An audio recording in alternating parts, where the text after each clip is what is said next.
Ano yun niya? Talaga naman guys. Kangkong to. Kaso mainit talaga. Ito yung ano, yung kukunin natin. Tapos gabi. Ito yung kukuhain namin mga gulay. May nakaabang na guys. Ay dalawa. Tumakbo na yung anak ng baka. Yun pala yung nanay niya. Hindi pala to.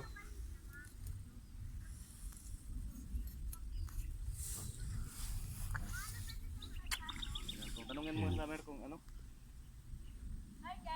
Tanungin mo sila kung yung nain. Yun pala yung nanay.